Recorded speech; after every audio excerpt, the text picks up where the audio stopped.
अस्सलामुअलैकुम 12 न्यूज के साथ मैं हूं मोमिना अली। नजर डालते हैं न्यूज बुलेटिन पर।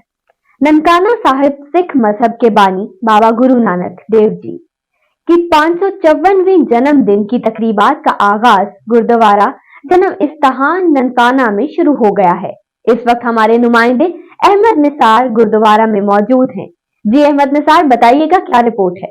गुरुद्वारा जन्मस्थान के अंदर जहां बाबा गुरु नानक देव जी महाराज का 554वां जन्मदिन मनाया जा रहा है।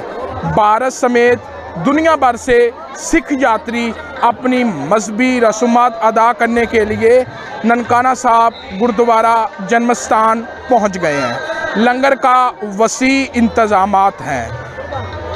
गुरुद्वारा जन्मस्थान के अंदर 8 बेडों पर मुश्तमिल एक मिनी हॉस्पिटल कायम कर दिया गया है, जिसमें तमाम तर तिब्बी सहूलियात मौजूद हैं।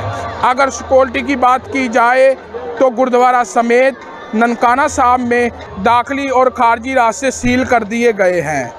ननकाना साहब में तलाशी के बगैर ना शहर ननकाना में और ना गुरुद्वारा में आने दिया जाता है। जी बहुत शुक्रिया अहमद निसार, हमें आगाह कर रहे थे।